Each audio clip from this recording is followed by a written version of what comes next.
বাঁশের চেয়ে যেমন কঞ্চি বড়, তেমনি বাংলাদেশের ত্রয়োদশ জাতীয় সংসদ নির্বাচনে দেশের অন্তর্বর্তী সরকারের কাছে ভোটের চেয়ে গণভোট বেশি প্রিয়। অন্যদিকে সরকারের মিত্র দলগুলো ব্যস্ত লেভেল প্লেইং ফিল্ডের নামে আসন বন্টন সমঝোতা নিয়ে। রেফারি নিজেই খেলোয়াড় হয়ে যাওয়ায় যাদের জন্য ভোট, সে জনগণের মধ্যে অবশ্য ভোট হোক আর গণভোট, কোনোটি নিয়ে বিন্দু মাত্র আগ্রহ নেই। সূত্রগুলো বলছে, ভোটের নাটকে সরকার ও সরকারি মিত্রদের চিন্তা হলো দুটি।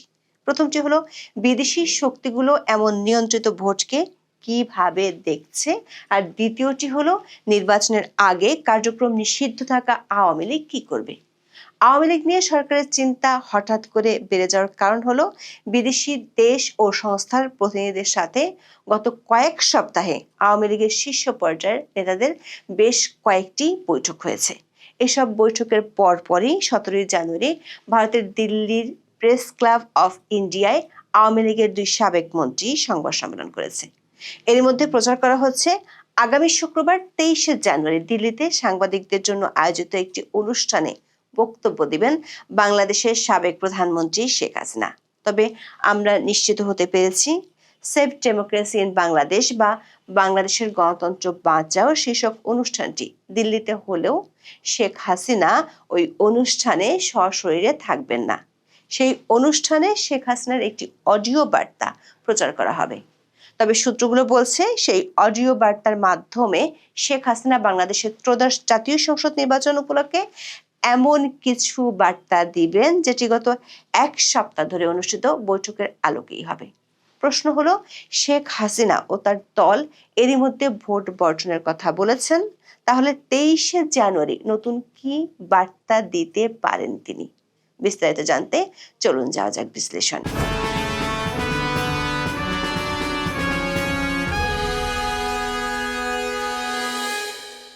2024 সালের 5 আগস্ট সরকার পতনের পর থেকে আওয়ামী লীগ সভানেত্রী বাংলাদেশের সাবেক প্রধানমন্ত্রী শেখ হাসিনা আছেন দিল্লিতে।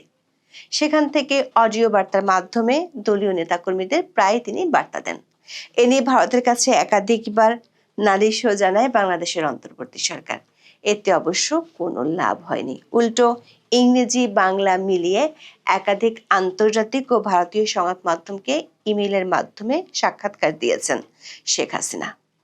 সেসব সাক্ষাৎকারে বাংলাদেশের অন্তর্বর্তী সরকারের বৈধতা নিয়ে প্রশ্ন তোলার পাশাপাশি এই সরকার আমলে মানবাধিকার লঙ্ঘন, সংখ্যালঘু নির্যাতন এবং আওয়ামী লীগের নেতা কর্মীদের উপর নিপীড়ন সহ একাধিক ইস্যুতে তিনি মন্তব্য করেছেন। প্রায় সবগুলো সাক্ষাৎকারে তিনি দাবি করেছেন তার দল আওয়ামী লীগ নির্বাচনে অংশ নিতে চায়, কিন্তু আওয়ামী লীগের জনপ্রিয়তায় ভয় পেয়ে সরকার আওয়ামী লীগকে নির্বাহী আদেশে নিষিদ্ধ করে ভোটের মাঠ থেকে বাইরে রেখেছে।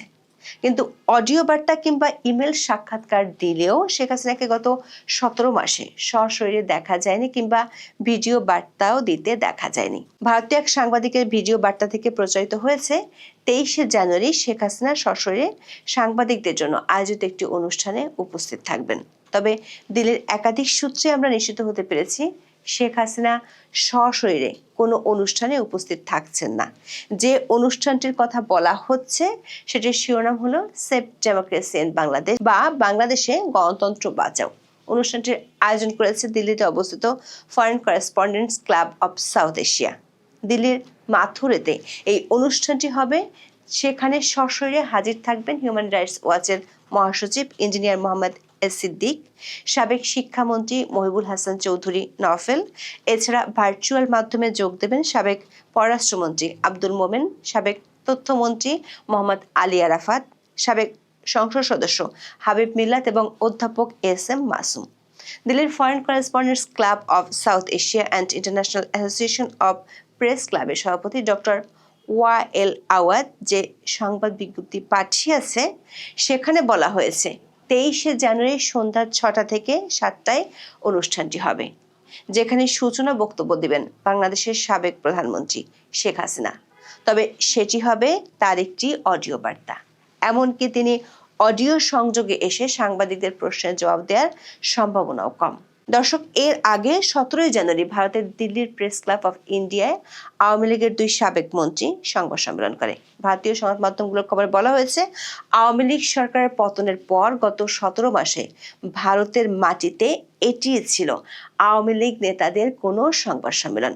অবশ্য দলটির অনেক নেতাই ভারতীয় গণমাধ্যমকে নানাভাবে সাক্ষাৎকার দিয়েছেন গত 1.5 বছরের বেশি সময়। যদিও অনুষ্ঠানের আয়োজকদের পক্ষ থেকে দাবি করা হয়েছে 17 জানুয়ারির প্রেস কনফারেন্সটি আওয়ামী লীগের ছিল না। সংবাদ সম্মেলনে হাজির ছিলেন সাবেক পররাষ্ট্রমন্ত্রী হাসান মাহমুদ ও সাবেক শিক্ষামন্ত্রী মহিবুল হাসান চৌধুরী নওফেল। অনুষ্ঠানের অন্যতম আয়োজক লন্ডন প্রবাসী ব্যারিস্টার নিঝুম মজুমদার বিবিসি বাংলাকে বলেছেন, হাসান মাহমুদ এবং নওফেল চৌধুরী কেউই আওয়ামী লীগের নেতা হিসেবে ওই সংবাদ সম্মেলনে যাননি। দিল্লিতে 17 জানুয়ারি অনুষ্ঠিত সংবাদ সম্মেলনটির আয়োজক ছিল ইন্টারন্যাশনাল ক্রাইমস রিসার্চ ফাউন্ডেশন বা ICFR নামে একটি সংগঠন ও লন্ডন ভিত্তিক একটি ল ফার্ম। বিবিসি বাংলার খবরে বলা হয়েছে, জাতিসংঘের মানবাধিকার বিষয়ক হাই কমিশনারের কার্যালয় বা OHCHR জুলাই আগস্টের বিক্ষোভ নিয়ে যে প্রতিবেদন করেছিল তার একটি রিবেটাল বা জবাবি প্রতিবেদন তৈরি করেছে ICFR নামে এই সংগঠনটি। এর আগে একই বিষয়ে জেনেভাতেও সংবাদ সম্মেলন করা হয়েছিল। বিবিসি বাংলার খবরে বলা হয়েছে, বাংলাদেশের নির্বাচনের আগে আওয়ামী লীগের 2 সাবেক মন্ত্রী সশরীরে ভারতীয় গণমাধ্যমের মুখোমুখি হলে যে বাংলাদেশের রাজনীতি নিয়ে প্রশ্ন আসবেই তাও আয়োজকরা জানতেন এবং এর জন্য প্রস্তুত ছিলেন। ভারতের অবস্থানরত আওয়ামী লীগের একাধিক নেতা বিবিসি বাংলাকে বলেছেন, বাংলাদেশের মানুষের কাছে তাদের রাজনৈতিক বক্তব্য পৌঁছে দেওয়ার জন্য ভারতের গণমাধ্যমই সব থেকে উপযুক্ত। তাই দিল্লিতে সংবাদ সম্মেলন করা হয়েছে। সংবাদ সম্মেলনে হাজির থাকা বাংলাদেশের সাবেক মন্ত্রী মহিবুল হাসান চৌধুরী নওফেল বিবিসি বাংলাকে বলেছেন, দিল্লির সংবাদ সম্মেলনের সঙ্গে বাংলাদেশে যে 12 ফেব্রুয়ারি নির্বাচন হতে যাচ্ছে তার কোনো সম্পর্ক নেই। তার দাবি, এটি নির্বাচন বা ইলেকশন নয়, এটি একটি সিলেকশন। দর্শক, যদিও শেখ হাসিনা দিল্লি থেকে নেতাকর্মীদের উদ্দেশ্যে অডিও বার্তা দেন এবং আওয়ামী লীগের নেতারা বিভিন্ন গণমাধ্যমে সাক্ষাৎকার দেন, কিন্তু গত 17 মাসে আওয়ামী লীগের কোনো নেতাকে সরাসরি কোনো ধরনের সংবাদ সম্মেলনে দেখা যায়নি। গত বছরের মাঝামাঝি সময় নাগাদ দিল্লির জাতীয় প্রেস ক্লাবে একটি মানবাধিকার সংগঠনের ব্যানারে বেশ কয়েকজন আওয়ামী লীগ নেতার প্রকাশ্যে আসার কথা ছিল, তবে ভারতের স্বরাষ্ট্র মন্ত্রণালয় শেষ পর্যন্ত তা নিয়ে আপত্তি তোলায় সেটি বাতিল করা হয়।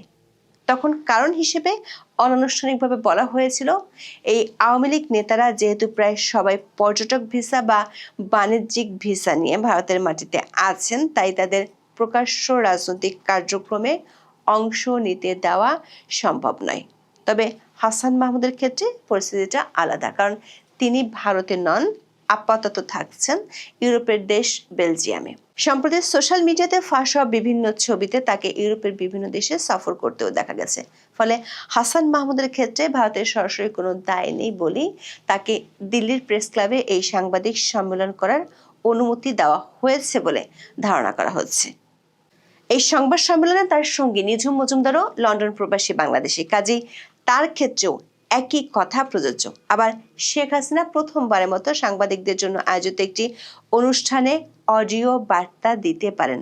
প্রশ্ন হলো, এতদিন পর ঠিক বাংলাদেশের নির্বাচনের আগে আগে কেন এমনটা হচ্ছে? দিল্লির কূটনৈতিক সূত্রগুলো বলছে, ভারতে থাকা এবং ভারতের বাইরে বেশ কিছু দেশের, বিশেষ করে পশ্চিমা দেশগুলোর রাষ্ট্রদূতদের সাথে গত কয়েক সপ্তাহে আওয়ামী লীগের শীর্ষ পর্যায়ের নেতাদের অফ দ্য রেকর্ড যোগাযোগ হয়েছে। বিশেষ করে মার্কিন যুক্তরাষ্ট্র এবং ইউরোপীয় দেশগুলোর প্রতিনিধিদের কাছে তারা এই বার্তা পৌঁছানোর চেষ্টা করছেন যে আওয়ামী লীগকে বাদ দিলে বাংলাদেশে মৌলবাদী শক্তির উত্থান ঘটবে এবং আঞ্চলিক ভারসাম্য নষ্ট হবে। এমনিতেই আন্তর্জাতিক সম্প্রদায়ের পক্ষ থেকে অন্তর্ভুক্তিমূলক নির্বাচনের দাবি বরাবরই জোরালো ছিল। গত 23 ডিসেম্বর মার্কিন যুক্তরাষ্ট্রের 5 জন প্রভাবশালী আইন প্রণেতা অন্তর্বর্তী সরকারকে একটি চিঠি লিখে আওয়ামী লীগকে সম্পূর্ণ নিষিদ্ধ করার বিষয়ে উদ্বেগ প্রকাশ করেছেন। ব্রিটিশ পার্লামেন্টেও বিষয়টি নিয়ে আলোচনা হয়েছে। কমনওয়েলথ সহ একাধিক আন্তর্জাতিক সংস্থা বাংলাদেশের আগামী সংসদ নির্বাচন নিয়ে তাদের নেতিবাচক মনোভাবের কথা অন্তর্বর্তী সরকারকে জানিয়ে দিয়েছে। সূত্রগুলো বলছে, শেখ হাসিনা 23 জানুয়ারি অডিও বার্তায় আন্তর্জাতিক সম্প্রদায়ের উদ্দেশ্যে বার্তা দিতে পারেন। আন্তর্জাতিক সম্প্রদায়গুলোর প্রতিনিধিদের সাথে গত কয়েক সপ্তাহ দলটির শীর্ষ নেতাদের যে যোগাযোগ হয়েছে তার প্রেক্ষিতে তিনি এমন বার্তা দিতে পারেন। এর মধ্যে আওয়ামী লীগের পক্ষ থেকে ভোট কেন্দ্রে না যাওয়ার জন্য ক্যাম্পেইন করা হচ্ছে। শেখ হাসিনা নিজেও অডিও বার্তায় এমন নির্দেশনা দিয়েছেন। গত 2 দিনে আওয়ামী লীগের পক্ষ থেকে আবারও মিছিল করা শুরু হয়েছে। পুলিশের একাধিক সূত্রে জানা গেছে দলটির ঝটিকা মিছিল থামানোর জন্য এক সময় সরকারের পক্ষ থেকে ব্যাপক চাপ ছিল। এমনকি বেশ কয়েকজন পুলিশ কর্মকর্তাকে প্রত্যাহারও করা হয়েছিল। কিন্তু গোয়েন্দা সূত্রগুলো বলছে 25শে জানুয়ারি থেকে আওয়ামী লীগের বড় ধরনের শোডাউন শুরু হতে পারে। তবে এমন নির্দেশ দলটির শীর্ষ পর্যায় থেকে দেওয়া হয়েছে কিনা সেটি এখনো নিশ্চিত হতে পারেনি আইন শৃঙ্খলা রক্ষাকারী বাহিনীগুলো। পুলিশের একজন ঊর্ধ্বতন কর্মকর্তা মনে করেন 21শে জানুয়ারি থেকে নির্বাচনী প্রচার শুরু হলে পুলিশ এমনিতেই ব্যস্ত হয়ে পড়বে। এর মধ্যে নির্বাচন বিরোধী একটি পক্ষ মাঠে নামলে পুলিশের পক্ষে পরিস্থিতি সামাল দেয়া কঠিন হতে পারে। গোয়েন্দাদের ধারণা আওয়ামী লীগের যে মাঠ পর্যায়ে বা তৃণমূলে জনবল আছে এবং তাদের ছাড়া নির্বাচন করলে সেটি গণতান্ত্রিক হবে না, এমন একটি বার্তা দেশ ও দেশের বাইরে দলটি ছড়িয়ে দিতে চাইবে। দলটি নির্বাচন বর্জনের ডাকটি শুধু অনলাইনে বা দলীয় নেটওয়ার্কে নয়, মাঠের কর্মসূচির মাধ্যমেও তুলে ধরবে। আগামী কয়েকদিনের মধ্যে দলটির সভানেত্রী অডিও বার্তার মাধ্যমে দলটির কর্মসূচি ঘোষণা করতে পারেন বলে দলটির একটি সূত্র জানিয়েছে। দর্শক, হ্যাঁ ভোটের জন্য সর্বশক্তি নিয়োগ করলেও সরকার আইন শৃঙ্খলা পরিস্থিতি নিয়ে যে বড়ই উদাসীন সেটার প্রমাণ হলো 19শে জানুয়ারি সন্ত্রাসীদের সাথে বন্দুকযুদ্ধে র্যাবের এক সদস্য মারা গেছেন। কয়েকজন র্যাব সদস্যকে জিম্মি করে রেখেছে সন্ত্রাসীরা। এটি ঘটেছে স্বরাষ্ট্রমন্ত্রীর সেই বক্তব্যের ঠিক একদিন পর, যেখানে তিনি বলেছিলেন থানা থেকে লুট হওয়া অস্ত্রগুলো খালে বিলে জঙ্গলে আছে বলে তিনি নিশ্চিত হয়েছেন এবং এগুলো নির্বাচনের সময় ব্যবহার হবে না। প্রশ্ন হলো, এমন পরিস্থিতির মধ্যে আওয়ামী লীগ যদি তার শক্তি দেখাতে নামে তাহলে সেটি অধ্যাপক ইউনূসের ঐতিহাসিক ভোটের জন্য কতটা অপ্রীতিকর আর অস্বস্তিকর হবে। এখন এ পর্যন্ত। সবাই ভালো থাকুন, সুস্থ থাকুন, নিরাপদে থাকুন। দেখা হবে আগামী পর্বে।